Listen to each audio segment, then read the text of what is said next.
छोड़ दो। लोग तुम्हें तकलीफ देना छोड़ देंगे। सच्चा प्यार अक्सर धोखेबाज लोगों से ही होता है। हद से ज्यादा किसी को प्यार देकर देखें, वो आपकी कद्र कम ना कर दे तो कहना। जो लोग दिल के सच्चे होते हैं, जिंदगी उनका ही सबसे ज्यादा इम्तिहान लेती है। अच्छाई और सच्चाई चाहे पूरी दुनिया में ढूंढो, अगर खुद में नहीं तो कहीं नहीं मिलेगी। चाहे सामने वाले इंसान का चरित्र, इरादा और आदतें कैसी भी हो, इस जीवन में जीने से अधिक मरने के क्षण आएंगे, लेकिन तुम्हें उनमें भी जी के दिखाना है। जिस बात पर दिल कांप जाता है, ऊपर वाला उसी बात पर आजमाइश करता है।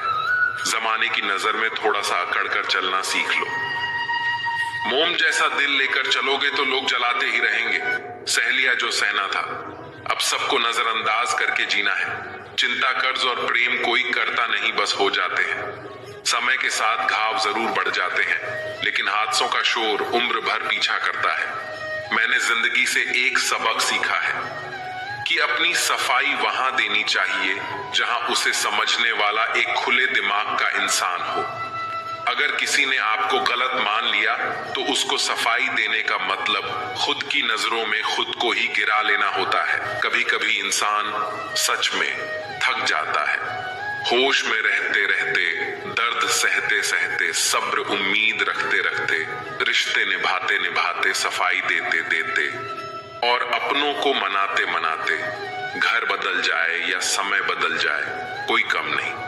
लेकिन सबसे ज्यादा दुख तो तब होता है जब कोई अपना बदल जाता है। सच्चे रिश्तों की खूबसूरती एक दूसरे की गलतियां बर्दाश्त करने में है, क्योंकि बिना कमी का इंसान तलाश करने निकलोगे तो अकेले ही रह जाओगे।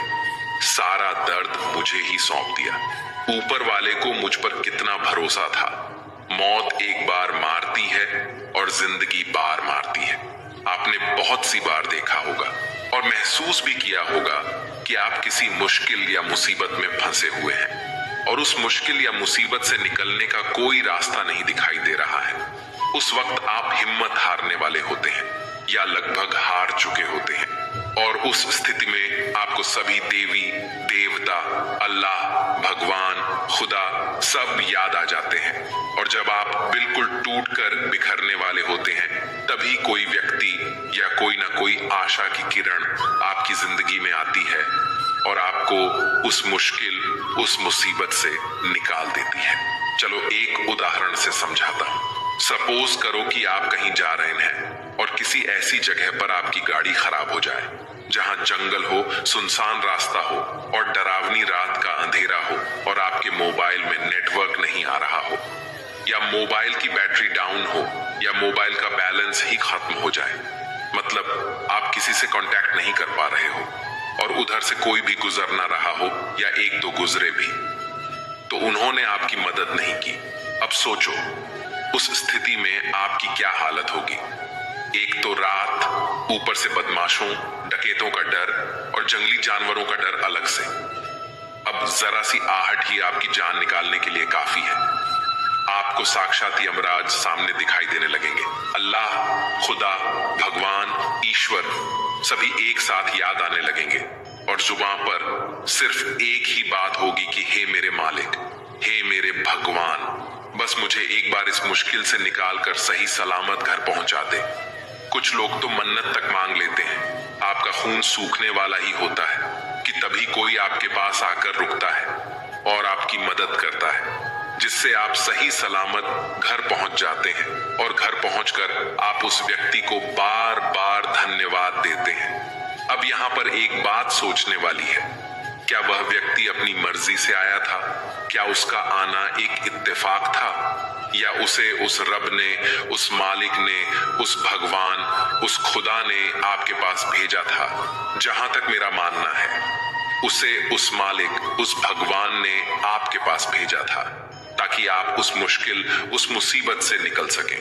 क्योंकि ईश्वर सभी जगह नहीं आ सकते, वो आपकी मदद करने के लिए किसी न किसी को आपके पास भेज देते हैं। ये तो मात्र एक उदाहरण था। इसी तरह की बहुत सी बातें हमारी जिंदगी में होती हैं। आज मैं ऐसी ही एक कहानी आपके सामने पेश कर रहा हूं। जो आपको बताएगी कि भगवान सबकी सुनता है और सबकी मदद भी करता है। बस आपको धैर्य और खुद में तथा भगवान में विश्वास रखना है। एक बहुत बड़े तथा मशहूर डॉक्टर थे जिनका नाम मार्क था। वह एक कैंसर स्पेशलिस्ट थे। एक बार वे किसी सम्मेलन में भाग लेने लिए किसी दूर के शहर जा रहे थे। वहां उनको उनकी नई मेडिकल रिसर्च के महान कार्य के लिए पुरस्कृत किया जाना था। वे बड़े उत्साहित थे तथा जल्दी से जल्दी वहां पहुंचकर पुरस्कार पाना चाहते थे। उन्होंने इस शोध के लिए बहुत मेहनत की थी। उनके जहाज के उड़ने के कुछ समय बाद उनके प्लेन में तकनीकी खराबी आ गई, जिसके कारण प्लेन हवाई जहाज को आपातकालीन लैंडिंग करनी पड़ी। दूसरी फ्लाइट कई घंटे लेट थी। डॉक्टर मार्क को लगा कि वे अपने सम्मेलन में सही समय पर नहीं पहुंच पाएंगे, इसलिए वह प्लेन से उतरे और उन्होंने स्थानीय लोगों से सम्मेलन तक का रास्ता पता किया और एक टैक्सी किराए पर ली। पर उनको टैक्सी तो मिली, लेकिन बिना ड्राइवर के। इसीलिए उन्होंने खुद ही टैक्सी चलाने का निर्णय लिया। जैसे ही उन्होंने यात्रा शुरू की, कुछ देर बाद बहुत तेज आंधी तूफान शुरू हो गया। रास्ता लगभग दिखना बंद सा हो गया, जिसकी वजह से वे गलत रास्ते की ओर मुड़ गए। लगभग 2 घंटे भटकने के बाद उनको समझ आ गया कि वे रास्ता भटक गए हैं। थक तो वे गए ही थे, भूख भी उन्हें बहुत जोर से लग गई थी। उस सुनसान सड़क पर भोजन की तलाश में वे गाड़ी इधर उधर चलाने लगे। कुछ दूरी पर उनको एक पुराना सा मकान दिखा। उन्होंने बिल्कुल मकान के नजदीक अपनी गाड़ी रोकी।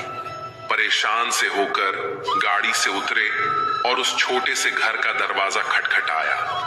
एक स्त्री ने दरवाजा खोला। डॉक्टर मार्क ने उन्हें अपनी स्थिति बताई और एक फोन करने की इजाजत मांगी।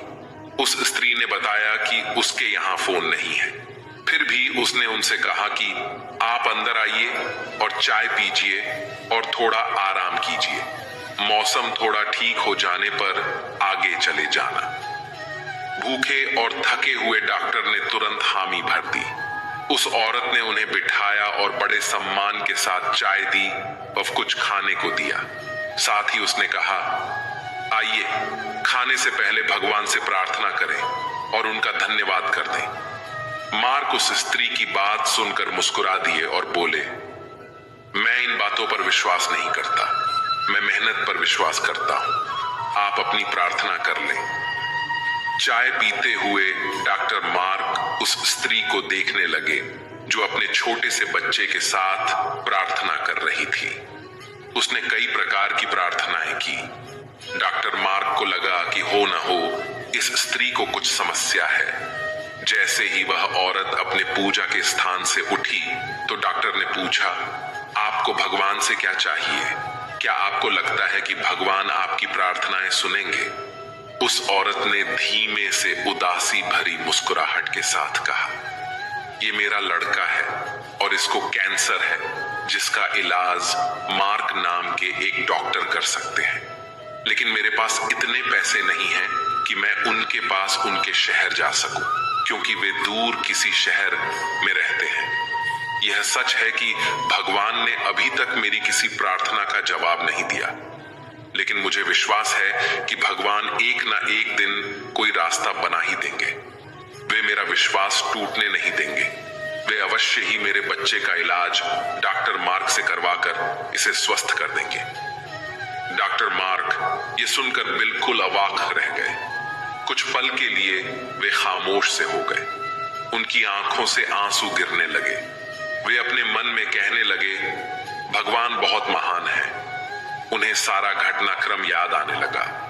कैसे उन्हें सम्मेलन में जाना था, कैसे उनके जहाज को इस अनजान शहर में आपातकालीन लैंडिंग करनी पड़ी, कैसे टैक्सी के लिए ड्राइवर नहीं मिला और वे तूफान की वजह से रास्ता भटक गए और यहाँ आ गए। वे समझ गए कि यह सब इसलिए नहीं हुआ कि भगवान को केवल इस औरत की प्रार्थना का उत्तर देना था, बल्कि भगवान उन्हें भी एक मौका देना चाहते थे कि वे भौतिक जीवन में धन कमाने, प्रतिष्ठा कमाने आदि से ऊपर उठें और असहाय लोगों की सहायता करें। वे समझ गए कि भगवान चाहते हैं कि मैं उन लोगों का इलाज करूं जिनके पास धन तो नहीं है लेकिन उन्हें भगवान पर विश्वास है। उन्होंने उस स्त्री को सच्चाई बताई और उसके बच्चे का इलाज करके उसे बिल्कुल स्वस्थ कर दिया और वे असहाय और गरीब लोगों का इलाज फ्री में करने लगे। ये कहानी हमें दो सीख देती है। एक तो ये कि हमें कभी भी भगवान पर भरोसा नहीं तोड़ना चाहिए और दूसरा, जितना हो सके हमें दूसरों की मदद करनी चाहिए। तो दोस्तों, आप चाहे किसी भी मुश्किल में हो, चाहे आप पर कितनी भी बड़ी मुसीबत आ जाए, आपको कभी भी भगवान के ऊपर से भरोसा नहीं तोड़ना चाहिए। अगर आप हिम्मत और धैर्य के साथ मुश्किलों का सामना करते रहेंगे और आपको खुद पर तथा भगवान पर भरोसा है, अटूट विश्वास है, तो भगवान आपकी जरूर सुनेंगे और आपके विश्वास को टूटने नहीं देंगे। चाहे थोड़ी देर हो जाए, लेकिन वो आपके लिए कोई ना कोई रास्ता ऐसा बना देंगे जिससे आप उस मुश्किल, उस मुसीबत से निकल जाओ। अगर आप ध्यान से देखेंगे और महसूस करेंगे तो पाएंगे कि जिंदगी में सबके साथ ऐसी घटनाएं होती हैं जब आप बिल्कुल उम्मीद खो देते हैं और हिम्मत हारने लगते हैं, तब आपको कहीं से अचानक मदद मिल जाती है, आशा की किरण दिख जाती है। तो बस आप धैर्य के साथ भगवान में विश्वास रखें। भगवान आपको हर मुश्किल, हर मुसीबत से निकाल देंगे। कभी